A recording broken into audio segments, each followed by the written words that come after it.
Yo! Video games. When Jay and I were in the Sequoias, we wanted to... They were, like, fighting a fire, so there was this helicopter constantly landing in the lake and, like, taking a bunch of water and stuff. And so Jay and I were kind of like, we want to swim over to that other beach. And it was probably, like, a mile, if even. Maybe... No, it was probably, like, 1,500 yards across this lake. Alright. And everybody's like, oh, dude, you guys are psychotic. You're not going to be able to do it. You'll fucking die. You're going to drown in the middle of the lake, and nobody's going to be able to come out and get to you. Like, it was so ridiculous. And I was like, I swim fucking a mile a day, at least. I can fucking handle this. I did it one-handed with my GoPro out of the water. Oh, yeah? to get the fucking, to get the helicopter, right? The helicopter flies over, all this dead fish just starts raining down around it. Like, it's flapping as it comes down, it hits the water and fucking dies. We're just like, oh shit. So we swim all the way across, we get to the beach that we wanted to check out. We're looking at, oh, it's fucking cool. We're swimming back, and Jay's all like, man, aren't you getting tired? And I was like, no, I just switched arms, and it's fine. And then Jay's all like, oh, I'm kind of tired, and all of a sudden he just we're in the middle of the lake, like the exact middle of the lake. All of a sudden he stands up, we're only knee deep in the water. We're like, what the fuck? And we look around like, holy shit, there's just this hill in the middle of the lake that, like, comes all the way up to the surface. And it's just like, we're just standing knee-deep amongst all this, like, moss and shit. And we're just like, what the fuck? So we're sitting there having a breather, and, like, when we get back, his mom's like, how the fuck did you stand up in the water? Like, in front of everyone. This is the lady that always goes, like, no bloody swearing. Yeah. It's like, how the fuck did you do that? It looked like you were Jesus out there. We're just like, you know, we have our ways. We got dicks like Jesus. Are you going to watch Season 2 of Daredevil? Hell yeah, Daredevil was good. Especially if the Punisher's going to be on it.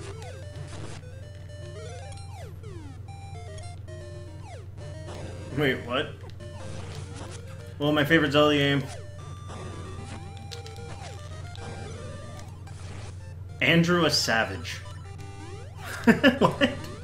Actually, one of I'll take it. my favorite stories from my vacation this year was we were staying at this resort like in Puerto Vallarta or something like that. It's some town south, like an hour south of Cancun, and they have this rope that just kind of squares off, like at the end of there was basically like a rope that went out from the beach like this. There was like an aisle, and that's what the jet skis went in and out on that you could rent. Oh, okay. And then it went like that way. So there was like this rope that just went flat or like parallel across the water, you know, from like a rock jetty and then down to the beach when the jets went out. So we would swim up to that rope and back because we were like, oh, that's probably like the recommended don't go past this kind of thing, right? Yeah. And all week long we didn't go past it, and then one day I see like this Russian or something, I forgot where he was from. He's way out past it, and he just stands up in the middle of the ocean, and me and Indy are like, what the fuck? And this old lady comes up, and she's just like, hey, I wonder. She's a snorkeler too. She's like, I wonder what he's standing on up there. He's like, you want to go find out? And I'm like, yes. Yeah, hell yeah, let's go. This lady was just like fucking Dola from Castle in the Sky. So if you've seen that movie, she was just like a living incarnation of her, which is voiced by Cloris Leachman. And we're like, so we just, me and my best friend and this old lady, we just go start swimming, go under the rope and just start swimming way out into the fucking ocean. And we find out there's these weird pyramids that are just like a bunch of them just all just sitting on the ocean floor out there. Wow, that's cool. And you could stand on the top of them, and it was just filled with fucking tropical fish in and out of these, because there's all these little like holes, pyramid holes in the pyramids. Oh, I know what that is. That's it's a man-made reef. They're starting a man-made reef out there. Okay. And I was like, what the fuck? And they're concrete too. Yeah. And I was like, holy shit, there's so many fucking fish. And then he started trying to take pictures of it because he had like a underwater thing for his phone. He tried to take some videos of it. We were out there for a while because I was like, I'm not going anywhere. I'm looking at all these fucking tropical fish out here. Yeah, there was so when I was in Thailand, there was this place that we went scuba diving. It was called the Champon Pinnacle. And so all these boats, you go straight out away from the island into the middle of the ocean, and like you're like, where the fuck are we going? We get out there and there's like a bunch of, well, not really even a bunch. There was like 5 diving boats around this spot. And like as you come up, all of a sudden you see like what looks like this giant white fucking rock. Well, I'm sorry, this isn't white rock, but there's another one place, but it's this giant fucking mountain looking. Yeah. And you're like, holy shit, okay. And they're like, yeah, we're gonna go like 90 feet down. Ooh. Yeah, we're gonna go 30 meters. Oh, okay. So we're going down 30 meters, and as we're going down, like the thing's getting bigger and bigger and bigger, and I'm like, wow, this thing's fucking huge, right? And like, we get down to the bottom, and like the guy that's like guiding us, he just taps me on the shoulder, and he points behind me, right? Yeah. Because I think, oh, we're at the bottom of this fucking ocean part, right? I turn around, and like 5 feet from me is another lip edge. And like, I go over to the edge, I look down, it looks like a black marble floor, just as far as the eye can see. It's just this fucking deepness. But the cliff just keeps going down, and it's like, oh shit. Oh! This is just the reef that was built on top of the pinnacle. Like, the pinnacle goes to like 4 feet underneath the water, like up top, and we're just down 90 feet. Oh shit. That's also where the grouper scared the shit out of me. This thing the size of a giant fucking coffee table, all black and marble looking. Oh, it's a fish? Yeah. Dude, They can take an arm off. I swear to God, I saw something just like that when I was swimming just around in the ocean in Mexico. I called it the Titano fish. It just went, just swam right by me. It was like the size of like a Great Dane, but big and fat and round. Dude, the fucking grouper shouldn't have been the one that freaked me out. So there was a giant barracuda. I know I've told you this story. The giant barracuda that's like 16 feet long. Yeah. Like when it turned side, it looked like a football coming at us, and then it turned sideways and it was just fucking huge. And it was so big you could see the shadow of its teeth. Okay, and I was just like, oh, my heart rate didn't even raise. I was just kind of like, oh, okay, you know, fucking grouper, fucking like. Grouper just like bolts at me, and it's a good like 25 feet away, bolts at me really quick, and I'm like, whoa! Like, underwater, everybody turned and looked at me. That's the kind of noise I made underwater, just 90 feet under. Just want to say, great podcast recently did. Thank you. Yeah, we were actually kind of worried it would be too heavy, so glad you guys like it. Fuck all of that, every bit of it. Okay. So at least I know Jelly's not coming scuba diving with me. I'm trying to get him to go scuba diving with me. What do you guys think of Deadpool? My favorite part was the knife in the head sequence. We don't really want to talk too many spoilers, but we both really liked it. That was a cool part. Yeah.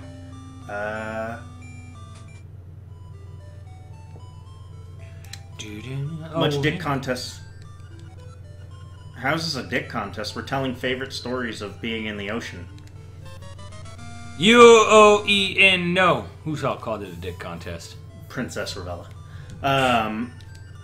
Yoshi?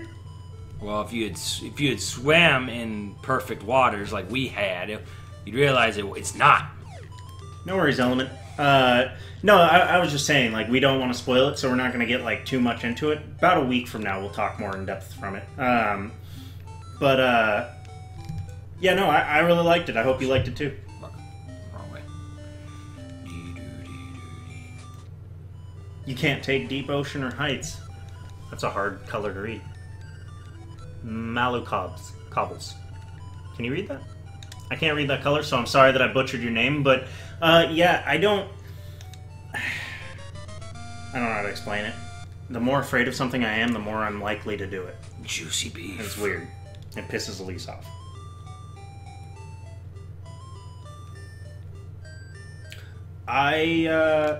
See Audio Dragon's with me. He's gonna come with me. I swim really well, and I just enjoy being in the water, so it doesn't really scare me. The part that I had to get over was the idea that everything in the ocean is a predator. Everything on this planet has been designed and evolved to kill you. Yeah, basically. That was the only thing, like, I had to, like, that gave me a little bit of pause, but otherwise, I did a night dive. I thought that was going to freak me out. Instead, it freaked out Elise and didn't freak me out at all. He's been night diving, and I've done cave diving. Yes, cave diving is fuck that. That's one cave that I diving don't know what I would do. is amazing. I didn't go cave scuba diving, but I did go down an underground river. How many laps can I do in an Olympic pool? I don't know, I haven't swam in the winter, but how many laps can I do in an Olympic pool? I tend to do workouts that are about 2,200 yards, or 2,200 meters in length. So about a mile. That was a yawn, guys. That was a yawn, guys. That was the longest yawn. Caves are scary as fuck. That's the part that I would be like, "Oy." It was incredible. It was like it was like National Geographic shit, dude. It was. Well, great. you did free diving of a cave too. That. See, the part that I don't. It was the best. It was the best thing ever. That is the most refreshing water, by the way, I have ever been in. It was probably not very buoyant either. No. The problem I have with cave, like diving, like scuba diving in a cave, is there are parts that you have to take off all your equipment, shove it through first, and follow your equipment. Oh yeah, first. yeah. They talked about that. And we didn't go into those spots, but they're like, yeah, this is what you do. Yeah. And I'm like, fuck that. Diving into a cave and then being able to like come back up doesn't freak me out as much as like fucking. I don't know. Can you two have a swim race right now? No. No. You would love it though. Me? The cave stuff, the cenote stuff. I think I would love it. Yeah. Well, I really wanted to go on that trip. But I pretty much love everything to do with the ocean. That's why, for like a while, I wanted to go get my instructor's license. Scuba's cool, dude. You would dig it. Should I try boogie boarding? Fuck yeah. Will we stream Cuphead when it comes out? Have you heard of Cuphead? Oh yeah, it was like one of my favorite games of E3. You wanna, It was you like wanna that play 1930s game, remember? Oh shit. Okay. Yeah, I'd be down to stream it if you're down to Yeah. stream it. We'll stream it. Wow. I don't know what happened to that game. I haven't heard about it for a while. Like that game. There's a problem. Oh, fuck, I don't have my thing equipped. There's a problem with a lot of fucking indie games is that they tend to like fucking disappear for a long stretches of time, and you don't know if they're coming back or not. If that makes any sense. Yeah. Like I don't know what's going on with Rhyme. Rhyme may or may not even exist anymore. I mean, the developer swears it is. Sony says it's just taking a long time because it's a small development house, which is all fair and possibly true, but it's just like, I don't know. And Cuphead's been in development for fucking ever, too. I just love to take pictures. Will you let me take your picture? No! Yes. Go to the back of the room and stuff. This guy is the cosplay photographer, creepy rat guy. Someone tried to get me to start doing cosplay photography. I guess there's decent money in it. Yeah, probably more work than you're willing to put up with, honestly. Yeah, because I've been noticing people that do costuming and doing stuff like that, well, people in general don't really understand what photography is, really, in terms of work. No. But, like, they go like, oh, $50 for a session, I'll pay you $50 for a session, and so, like, that seems like it'd be really good money, but you forget that they're going to want 200 images, and, oh yeah, they want them all edited. No. And here's the thing. I do headshots. I will do 3 completed headshots, so 3 looks, for $100. But that's with editing and stuff. Mm-hmm. That takes about an hour. Like an hour session of shooting, and then you go back and you do like 3 hours of editing to find out. You know, so like in that session I'll take 100 fucking photos at the very minimum. I don't know, it's... If he asks you to get naked, run. No, no, no. That's what Simmons is counting on. That rat is not going to know what hit him. The rat's natural enemy. The snake. The snake. Exactly. Snake eater. Bum, ba, give my life. Do you like Snake Eater? Snake Eater? Yeah. Oh yeah, no, I liked that game. You didn't? I have never actually myself played through Snake Eater. I played through parts of it. I think it's one of the most fun of the Metal Gear games. Everyone says it's like the best, but better than 1? I would say it'd be 1 and then Snake Eater. And even then, I like Liquid, like the Twin Snakes. Yeah. I like the Twin Snakes version a lot. And then I would like Snake Eater. Snake Eater's the only one that I played all the way through. It's the only one that I've ever... I myself played all the way through. I've seen them all played. Like, Phil usually gets too far ahead of me, and then I'll just watch him play. But Snake Eater I beat. Oh, I beat 4 too. I forgot about that. I beat Metal Gear Solid 4, but I didn't like that one that much. Snake Eater. Snake Beater.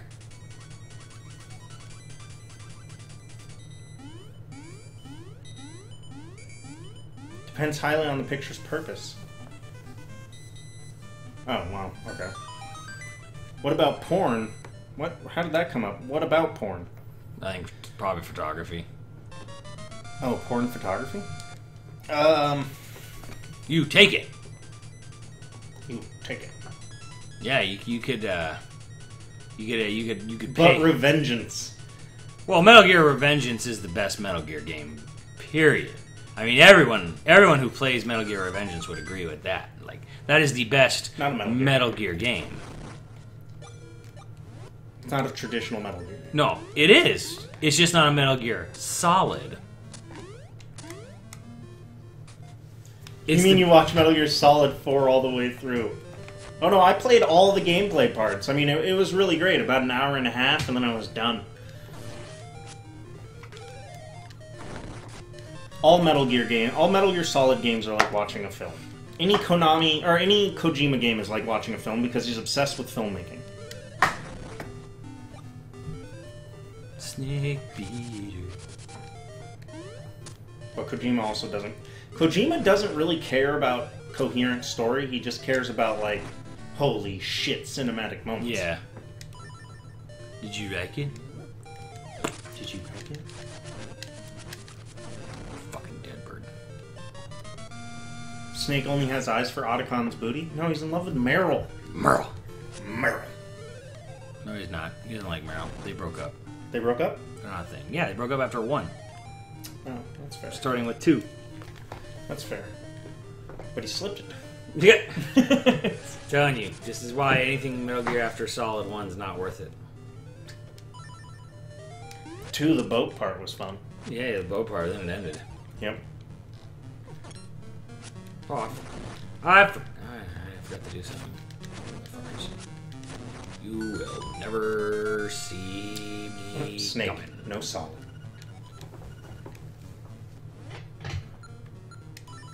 You'll never see. Ultron was a really good villain. I don't know why that reminded me of it, but Yeah, that's Mandarin. I know it's Mandarin, but Ultron was a really good. He had such a good speech. Villains can have really good speeches, man. Actually, that's the #1 reason that that actors like to play villains. Except Metal Gear Solid 5. What about Metal Gear Solid 5? Snake's name doesn't imply anything. Snake's name is based off of a movie character that Kojima really loved. Pliskin. Snake. Snake's whole character is based off of that. Like, I mean... Kind of, yeah. Loves John Carpenter. I have not played Metal Gear Solid 5 yet, no. Although, Nam just donated Ground Zeroes to me, so maybe I'll play it. Like, I don't know if I'll play it on stream. I've never really liked streaming Metal Gear games.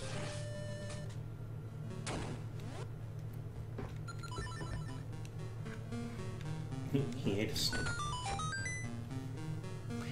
You know what the problem is? 5 was great. Fuck everybody. Except for 5, which cutscenes are like 25 seconds long, and there's like 6 of them. The intro is pretty moving. That's true, yeah. Yeah, they really, Kojima really seemed to take that whole criticism of movie shit to heart with 5. That or he Well, just because ran... 4 was like such That a or just pinnacle. ran out of time, and Kojima was just like, we're not gonna let you make your story. I don't know. Richard!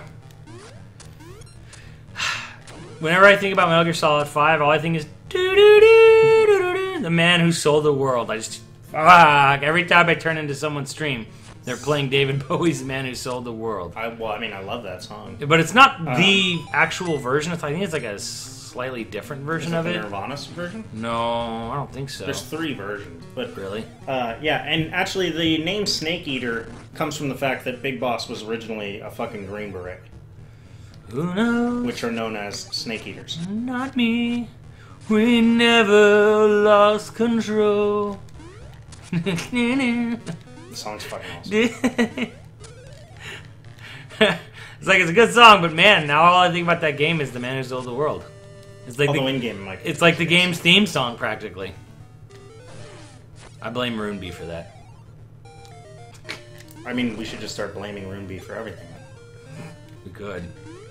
Probably Runeby's fault. From now on, every time something goes wrong, do you just want to say, "God damn it, Runeby"? Depends on what's going wrong. Every time Steve sleeps with a potato. God damn it, Runeby! No, that's all Steve's fault. Why me?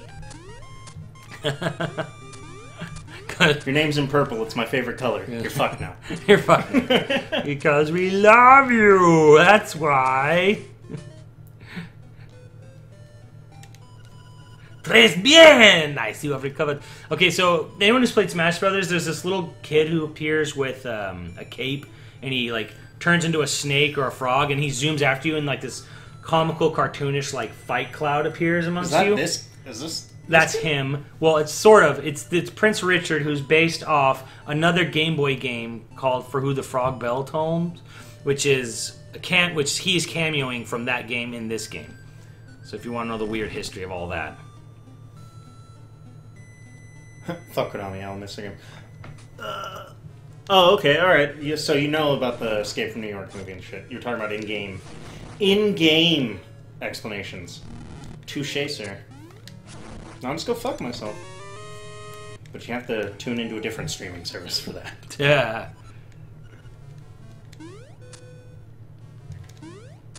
The new Thanks Obama, is that Runeby? Thanks, Runeby. Oh dear.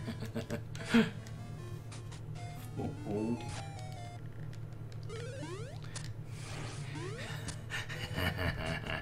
Obama was here. It's more like the brand new "You're Tearing Me Apart," Lisa. Oh my God! Are you going to see The Disaster Artist? Oh, the movie about the Yes, movie? written by the guy who played Mark. Yeah, that's right. It's written by Mark. And starring fucking Dave Franco as Denny. That was James Franco. James Franco is Tommy. Okay. Dave Franco's brother is playing the 15-year-old Denny that's obviously gay for Tommy and wants to bang his wife. Whoa! It's going to be amazing. And how does Tommy feel about it? I don't know. I don't really care. I don't know. I don't really care. fucking Tommy Wiseau. He probably loves it. Why weren't you invited to do Did You Know Gaming Smash Brothers, Simmons? I don't. Matt Runeby, Matt, no. Hey, we saw Tommy Wiseau once. We did. Tommy Wiseau. Oh my God. Oh hi, Mark. Oh hi, Mark. I don't know why she didn't kill him then and there and end all her problems.